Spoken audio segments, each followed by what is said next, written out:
Hello friends, welcome back to the channel. If you're new here, welcome. My name is Trina, and in today's video, it is going to be an exciting one. It is another weekly reading vlog. Today, as I am filming this, is November 24th, and this is the first of 4 reading vlogs that I'm going to be putting up for the month of December 2024, just so I can still put out more content for December, but not necessarily be filming every day like I did last year for Vlogmas. So this is like my compromise with myself to have like rest days in December while actually still doing a bunch of videos for you guys to enjoy over the holidays. So this is the first of 4, and this is also the first concept that I'm putting out for the reading vlogs. Each reading vlog has a different concept, a different TBR, set of TBR, and also a different like challenge for myself. This video is going to be me reading for a week and see how much I can finish within that week. And so we shall begin with what TBR I am going to be having for this video. So for the past couple of months, I have been putting up monthly TBR as well as quarterly TBR for each quarter of the year. And in my notebook here, we always tend to do this to put up more than we were so hopeful, I guess. We put up more titles than we think we could manage to read in a quarter. Just sort of like a suggestion, I guess. Like I write down my TBR as a suggestion to myself on what possible books are there that I could read. And as you can see here, some are highlighted, meaning that I finished reading them, and most of them I have not.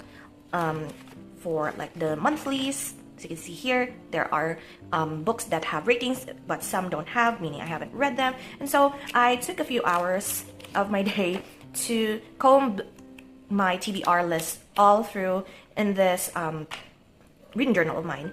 And then I wrote all of the unread or unfinished books in tiny pieces of paper, and we're just going to pick out books from here to read this week. And this is a way for me to, I guess, be able to give myself an opportunity to read those books that I have wanted to read for 2024. However, I just did not find the time, nor I wasn't in the mood for it, or I'm just slumping so hard like I am this week. This has been a rough week of reading for me, and maybe it's just that I don't have like the right choices as of the moment. So I'm going to leave it to the TBR jar to pick out the books that I'm going to read this week.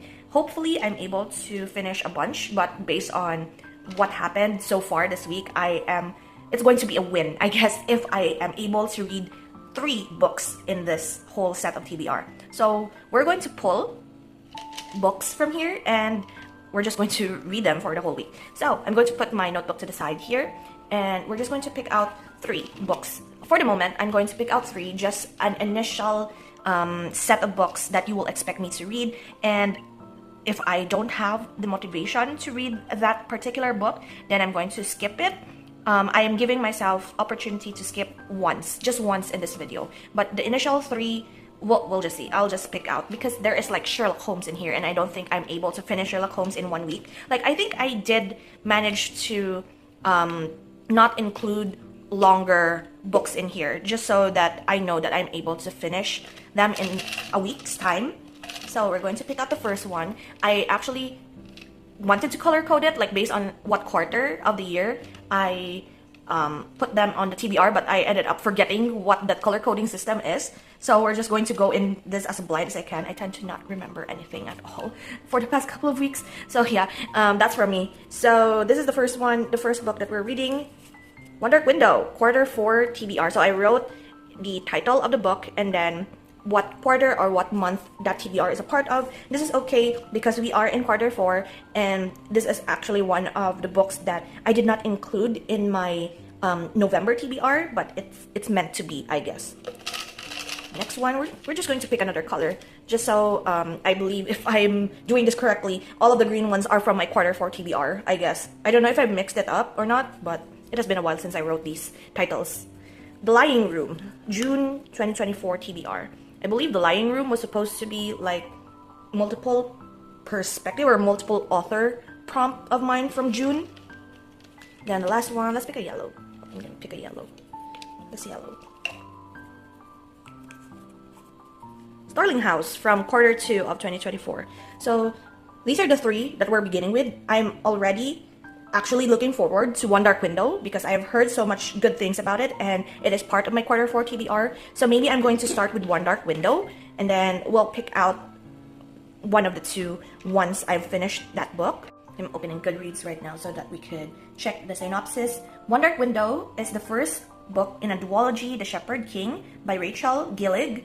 It is rated highly, 4.29 average rating with 317,000 ratings on Goodreads. Espeth needs a monster. The monster might be her. Espeth Spindle needs more than luck to stay safe in the eerie Miss Luck kingdom of Blunder. She needs a monster. She calls him the Nightmare, an ancient mercurial spirit trapped in her head. He protects her. He keeps her secrets. But nothing comes for free, especially magic. When Espeth meets a mysterious highwayman on the forest road, her life takes a drastic turn. Thrust into a world of shadow and deception, she joins a dangerous quest to cure Blunder from the dark magic infecting it. And the highwayman? He just so happens to be the king's nephew, captain of the most dangerous men in Blunder, and guilty of high treason. Together, they must gather 12 Providence cards, the keys to the cure. But as the stakes heighten and their undeniable attraction intensifies, did I say Espeth or... Okay, Elspeth is forced to face her darkest secrets, yet the nightmare is slowly taking over her mind, and she might not be able to stop him. So it's 399 pages. If you have been here for quite a bit, I do tend to want to know how long a book is so that I have like set expectations. And I'm excited actually. I'm excited to look through this and see if I like it or not. And I see a lot, like 46% of 5-star ratings. And yeah, so this is the first book that we are going to read in this reading vlog. I'm excited. I'm actually excited. Let's get right into it. And so I told myself actually a few times that I didn't plan on going to PopX Iloilo because I don't want to spend any money on merch. But yet here we are with a merch haul. Only a little bit though. Come 2025, I actually am going to try to abstain from going to conventions because we are planning on a family trip. So I am within my budget actually for this one because my brother was the one who gifted me some of them. So the only purchases that I actually did for myself are these 5 items, and then the rest is like a gift for my brother. So we're going to go right into it. I'm going to haul all my Mafusans blind boxes. This is I wanted the Kappa one or the frog one, but I got the crocodile one, and I do have like a short unboxing of these. So I got the unagi, the one that you clip on either the back of your phone or like your desk or something, like a decorations. I don't know if it's really this, like, is it defective or is this a dupes or something? I don't know, but it's still adorable. I'll still take it. And then the last one here is actually the cutest because it's so fuzzy. I'm so glad that my brother actually convinced me to get the bunny one instead of the fruits one, and it's so adorable. Like, this is the only bunny that is actually doing the stretch. The rest are like just standing.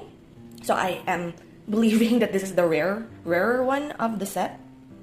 And then my initial intention actually when my brother went to that con, because he did enter a One Piece TCG tournament, and I was like, can you go there and buy me the Smisky stickers that my friend Abigail actually took a picture of, and I wanted one for myself. Sadly, they did not have, like, it was second day in the evening when my brother went there, so they sold out on the one Smisky that was giving the finger. So I decided on these two, like the So Done with Life, and then of course the one with the big belly. This is so me. I want to put this actually on my recipe notebook, and this one maybe on my 2025 journal, who knows. I do have a green Bamboo Grove journal, Kinbor Weeks, so I kind of want to use that there. And then he gifted me this set of Stardew Valley stickers of the chickens, and I really love the Stardew Valley aesthetic. I really love pixel art, so that's why I also played Stardew Valley for a bit, and I love this. I love this so much. I love chickens. And then these two are, this one is random. I just saw it when he like took a picture of the whole booth while he was buying these, and it's like, I want that muscular cat. It looks funny. However, this was on display, so there is a little bit of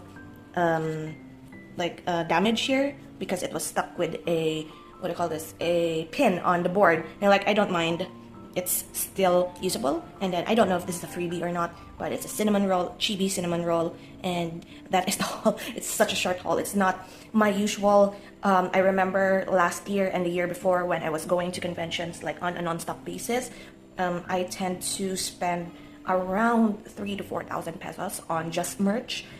Most of them are art prints, either art prints, pins, acrylic charms, and I have long abstained from acrylic charms and button pins because they do get damaged or like weather damaged in due time if you don't like protect them or like use some sort of a protection for them. So I just decided on just hauling stickers from now on and actually using them within the year of buying them.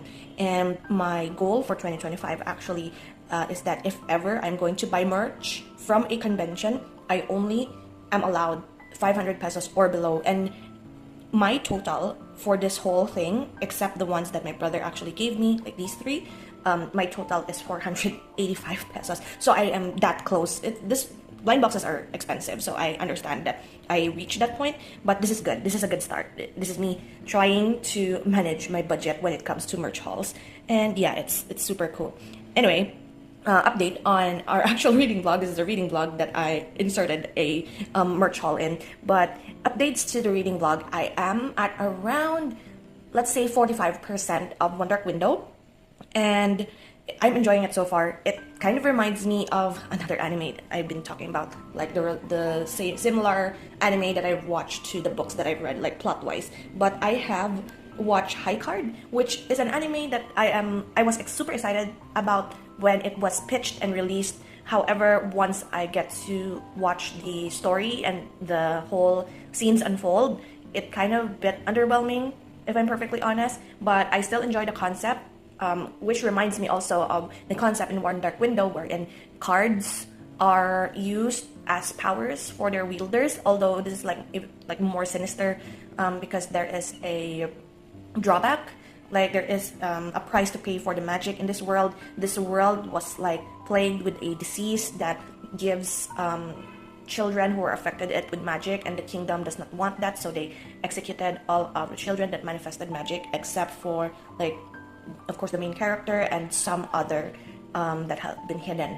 And the whole plot of the book, I guess, is that they need to collect all 12 cards in order to fulfill this prophecy in their books, that if they have collected 12, they will be rid of the infection of magic and that infected their children. And so I am enjoying it so far. I am listening to it on audio so that it will be quite easier. And other updates to that, I actually was looking for an ebook copy of The Lying Room by Nikki French, which is supposed to be the second read for this vlog. However, I think I'm just going to scrap that one because I could not find a copy at all. I don't know why. It's just so hard for me to find a copy. So I'm just going to scrap it, and then we're going to pick out another book. I think I'm just going to pick out that book after I read Starling House.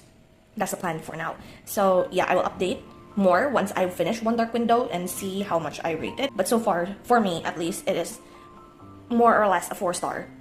It's not giving me that super wow factor yet, but I am enjoying it. My swollen wrist.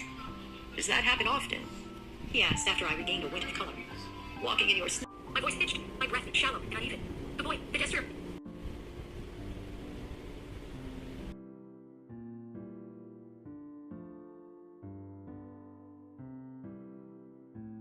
Good morning. I am going to give a little bit of an update for One Dark Window by Rachel Gillick to you guys because I have finished listening to the audiobook last night and I fairly enjoyed it. Like the first impressions that I have of it is that it was quite interesting because it kind of reminded me, of course, of what I said earlier, High Card, the anime, although it is more of like spooky, tarot, magic related, I don't know, like anything that relates with like cards and card magic. I really am interested in it. I like TCG, I like tarots, so anything with cards. I guess my best friend will also like this one, so I'm recommending this book to her.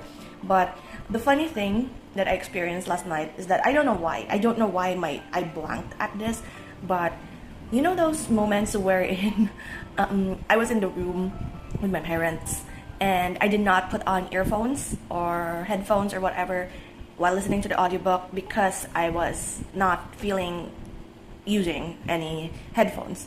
And then there was a spicy scene that I was like, when I heard the first like intention of the main male character, I was like, skip. skip. Let's listen this later because my parents are at, like, I don't know why I didn't even like think that this book has spicy scenes in it, and like it wasn't that intense. It wasn't Actar or Fourth Wing or whatever, but it was still embarrassing in a way. But my parents weren't listening; they were listening to their own like shows on their phones, so that was fine. But I enjoyed this. I enjoyed that. I did not feel like Elspeth was a main character that is super like pick me situation. I don't know why, but I don't know for other people if it feels like a pick me. But no, I don't feel like it. I enjoyed her. What do you call this? I enjoyed the story, and I enjoyed that it is very lyrical in a way when it comes to their old stories and some sort of like a myth and legend when it comes to all of the Shepherd King, of course, and then all of the cards and their powers and what it took from them, like the payment that they give for using said powers. And what I am so confused about is actually Ione, the cousin of Elspeth, and I don't know what her plan is because I could not figure it out. I was so confused with Ione, but still I enjoyed it. I enjoyed the plot twist, even though it's kind of predictable as well, but I still enjoyed the plot twist. I enjoyed the fight scenes. It was quite interesting. Elspeth being having to repay her payment for using powers is kind of like, I expected this, but I still enjoyed the progression of the story. And I am super terrified because many people say that the second book is actually not as good as the first one. So I'm really terrified. It is a duology, and I really wish to finish off a duology if I can, because that's like the length of the series that I really enjoy. Having 2 books in a series is fine. And yeah, I'm actually terrified, but I am going to move on to the next book. So One Dark Window by Rachel Gillig, I'm actually giving a 4.5 star. It was super good, actually. I really enjoyed it. And while I was listening to the audiobook, I was actually making my Christmas tree crochet that we are going to decorate. I'm going to move you a bit. Hold on. So while I was doing the audiobook, I'm actually doing making the Christmas tree crochet. This is actually just scrap that I'm making this plastic container as the base so that it could stand up. But I have finished the body and then sewn in these stars. I was supposed to make it like as if the stars were hanging from the side like Christmas bubbles, but I couldn't make do with it because it is like the hole of the bead is like in between the passing through the bead itself, so it was hard to make something that is hanging with it. So I decided to just sew it all in, alternating between the white ones for the darker green, and then for the lighter green I put in color, as much color as I can. And these beads are actually like a mistake when I bought them. I bought them because I wanted to put them as like stoppers for my pouches that I've made and sold at cons, and I did not look at the dimensions, and these were too small of a hole for like being stoppers.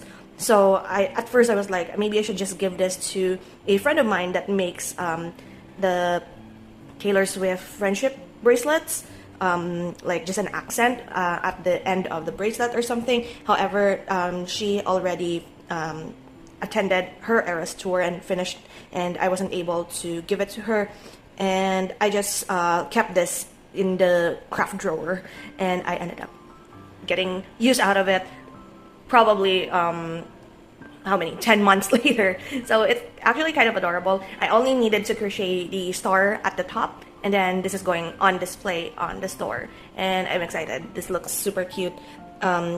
December is on Sunday, and I'm like, that's super quick, and I'm excited actually. But still, I am going to continue with this vlog with the second book, Starling House by Alexi Harrow. While we were out yesterday, as I got my new passport, I actually read 2 chapters of Starling House, and I really like that there is a theme. Hold on a second, there's a shadow. I actually like that there is a theme of the books that I'm reading back to back here, wherein One Dark Window is also like a legend, but they believe in that legend. Starling House is also like stories of like childhood scary spooky stories, that are manifesting bad energy. So it's like it's stories again, and I'm really enjoying it. I picked up Starling House at around June and I was not in the mood for it as of that time, but now as I've started reading it, I am slowly enjoying it. So that's what we're going to read next, and after Starling House, if it goes well and if I still have time before uploading this video, then I'm going to pick out another book.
Good morning. I realized that I did not read to you guys the synopsis for Starling House when I started reading it, so here we go. Eden, Kentucky is just another dying, bad luck town, known only for the legend of E. Starling, the reclusive 19th century author and illustrator who wrote The Underland and disappeared. Before she vanished, Starling House appeared. But everyone agrees that it's best to let the uncanny house and its last lonely heir, Arthur Starling, go to rot. Opal knows better than to mess with haunted houses or brooding men, but an unexpected job offer might be a chance to get her brother out of Eden. Too quickly though, Starling House starts to feel dangerously like something she never had, a home. As sinister forces converge on Starling House, Opal and Arthur are going to have to make a dire choice to dig up the bruised secrets of the past and confront their own fears, or let Eden be taken over by literal nightmares. If Opal wants a home, she'll have to fight for it. 320 pages. So I actually finished Starling House last night, and I have a few feelings about it. For one, it feels super traumatic, or like PTSD, and toxic. In a way, everybody in this story is terrible people. But in a way, is also like finding yourself, finding belongingness, finding a way to move on from the traumas that happened in your past. Very toxic mother-child relationship as well, and also this family where Eleanor Starling belongs to is just super toxic, and I feel like if I were to be able to think about this book, I would say that it should have been shorter. Like, I get it, Opal is attracted to the Starling house, and Arthur keeps telling her to run very far away and never come back, and yet she still comes back. It's like on the third time that you tell her that, it's kind of a bit too repetitive. You can already tell that she won't go, so just stop telling her to go. There are recurring patterns in this book, and so I guess that it's just kind of a bit boring and too repetitive. It's too long. However, there are these parts in the end of the book wherein I feel like it's such an acid trip. Like, there is just one part of the book wherein like she did this thing, and I was like, why did she do that thing? And then the supposed plot twist, the very meat of the story to conclude this whole nightmare, I guess, happened, and I'm like, this is an acid trip, and I don't really want to deal with it anymore. So I finished it last night, gave it actually 2.5 stars. You could read if you want to, but yeah, I am done with Starling House. Now I know why that I did not continue it back in June, but yeah, at least it's done, it's out of my system, and we're going to move on to the third book. I actually picked out the third book title last night because I could not wait. I needed something different because I was super frustrated with Starling House. So I'll insert a clip here.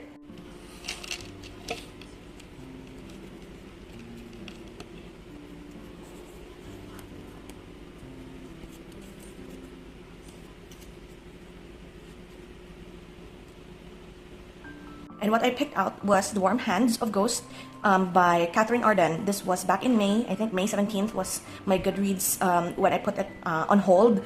And this is about a nurse during wartime looking for her little brother who is a soldier in front lines, and I'm going to read the synopsis to you guys.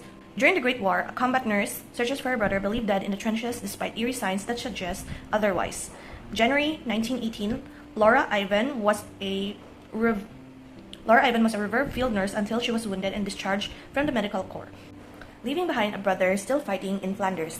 Now home in Halifax, Canada, she receives word of Freddie's death in combat along with his personal effects, but something doesn't make sense. Determined to uncover the truth, Laura returns to Belgium as a volunteer at a private hospital. Soon after arriving, she hears whispers about haunted trenches and a strange hotelier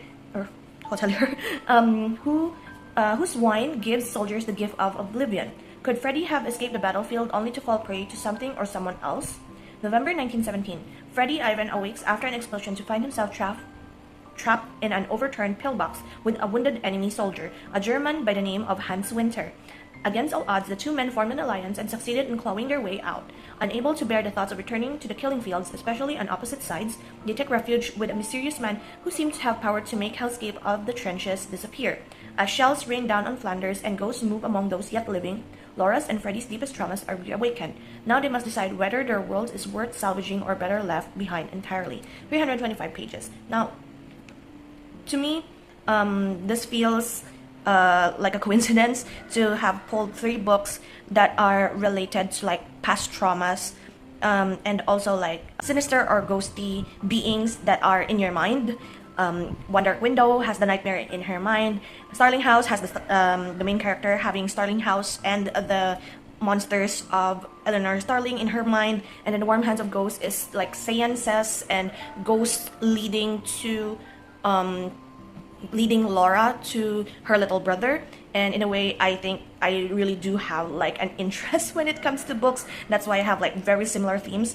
I'm actually at chapter 10 as of last night because I have started reading this back in May, around 2 or 3 chapters, and I can still kind of remember what happened. It's nothing really happened that much, except like the premise to what we have read, in the synopsis. But so far so good. I am very much quick with it this time because the pacing is a little bit faster compared to Starling House, like the setup of it. So I am expecting to enjoy this, and this is like a higher rating as well, like a 4 average rating. So that's the next book that we are reading, and the last book that I'm including in this vlog because I need to finish this vlog by tomorrow if ever I want to get this up on time. And yeah, so far that is my update for Starling House and the next book that we're reading. I will come back once there's anything else to talk about. Okay, update. It is still the same day, but I actually forgot to bring anything with me right now to like be in camera, so I'm just going to put the book cover in front here so that we can talk about it. But I'm actually at 50% of The Warm Hands of Ghosts by Catherine Arden, and so far so good. You could say it's so far so good. I am enjoying it, but also why are almost all of the books that I am reading has something to do with being intoxicated and hallucinating. Like this, all of the books that I've picked out for this vlog are random picks, but somehow I chose the 3 that are quite closely related to each other when it comes to themes. I guess I do have like a certain type of genre that I enjoy. That's why I keep picking the same themes or like stories around a certain topic. And all I can say as of the moment is that I wish, like, I thought this book was like this nurse.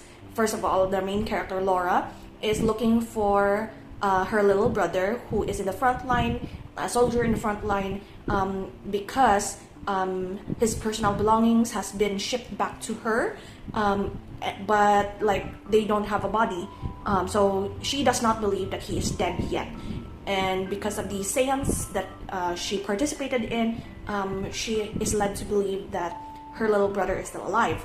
And it goes between 2 perspectives, between Laura and her journey from Canada to the front lines as she tries to go back to the front lines in order to learn more about what happened to her little brother, and also the perspective of the little brother who is actually trying to survive the front lines with the enemy soldier. So in a way, it is a weird situation because both of them, like the soldier, the German soldier, and Laura's little brother, is thinking that this guy saved my life and I am grateful for them, and I don't treat him or see him as an enemy anymore. So if they go to the German lines, of course the little brother is going to get killed. But if they go to the area, the English, I don't know, this side wherein Laura and her little brother is, then the German is going to get killed. So in a way, they are in between lines, in between enemy lines, or in the middle of like the firing area. So they are trying to survive that, and also Laura is trying to survive the journey towards the front lines in order to know more about like where her brother possibly is, because she has a gut feeling that she's still, or he is still alive, I mean. And I'm enjoying it so far. It's just that this part where I'm in, I don't know if this is going to be a spoiler or not, but it's just an acid trip in a way. Like, it's so scary. Like, this is also like part medical fiction as well, because the main character is a wartime nurse, but also it's like super scary to have like these early 1900s wartime, and then you suddenly get sick and you have no means to treat yourself other than pure sheer willpower, because no medicine, and also difficulty in getting resources. It was like super stressful in a way, but our main character is like a super strong-willed woman, and I admire her for that. And yeah, I'm going to keep on reading. Hopefully I will be able to finish it tonight, because I am putting a deadline on myself to have to finish this vlog by tomorrow, because I'm going to start a new vlog again for the coming week. I'm putting up 4 vlogs for December, and hopefully I'm able to put up all of them in the month of December. So a lot of reading is going to happen in the next couple of weeks, so I hope you look forward to that. But in any case, I'm going to continue on reading The Warm Hands of Ghosts, and then I'm going to give my final update once I finish it. Good morning, everyone. So I woke up at 3 a.m. this morning. Don't know why, but I couldn't really sleep. So last night, I said yesterday actually that I was planning on finishing The Warm Hands of Ghosts by Catherine Arden last night, so that I could film this outro with my thoughts and feelings for this whole vlog and end the vlog. I ended up not finishing it because I was super sleepy. But I happened to wake up super early this morning at 3 a.m. and I decided to just finish reading it. I was at chapter 28 when I finished it, last night, I mean, when I slept. And it was only like 44, or was it 42 chapters? So it was a quick read this morning, and happy to report that I actually enjoyed the book. So there is spoilers in my writing, so be warned. If you don't want to be too spoiled, then don't read my entry. I do enjoy the decorations actually. I've been really into like vintage ephemera and watercolor style, so to me this aesthetic is super perfect for the story. But anyway, I really like how it ended. I gave it a 4 stars, as you can see from the notebook. I really enjoyed the ending. Like, in a way, it is super tragic, but also the plot twist to the story was something that I think I was supposed to anticipate, or like it was like too perfect to have not gone that way, I guess. But I did not anticipate that plot twist, and I am super happy sometimes when it comes to books that I did not expect the ending to be that way, or like I expected something and it went that direction. So I'm happy on how the story went. I'm happy how the relationships progressed. I did not expect one of the characters to do that thing, but I also kind of expected her to do that as well. But in a way, I really recommend this book. You just have to like push through the first 15 chapters, because like the first 15 chapters to me was like I was dragging my feet and I was super distracted. Like I was reading like a chapter at a time, and then I get distracted and look through Facebook or Instagram or something, and then come back to the book. Like it wasn't a pure bingeable book. So maybe that is the reason why during May I did stop reading the book and then not come back to it, because it did not give me that reason in the first few chapters to come back to it. Like I can come back at any time, and I don't feel like the motivation or the impulse to like I need to read another chapter of this until like the very end. So yeah, still I enjoyed it. It was worth pushing through in my opinion, and I gave it a 4 star. So in this vlog I have rated 2 books 4 stars. One Dark Window, actually 4.5, and then a 2.5 for Starling House, and then 4-star for The Warm Hands of Ghosts. And in a way, I'm very pleased with it. I did manage to knock out a few of the TBR items from my quarterly TBR from the year. At least I did not end this year with a lot of books hanging and moving forward to the next year, I guess. So yeah, I am very pleased with how it turned out with the reading vlog this week and with the books that I've read. Kind of frustrated with one of them, but that's par for the course when it comes to like reading something that you did not read the synopsis for, I guess. But I wanted to stay blind to it anyway. And yeah, I hope you enjoyed this video. That is it for me for this week, and immediately after this video, I'm going to be filming my video for next week. Hope you look forward to that as well. So that is it. Thank you so much again for hanging out with me this week, and I hope you enjoy. Thank you so much, and I will see you in the next video. So until then, guys, take care and bye.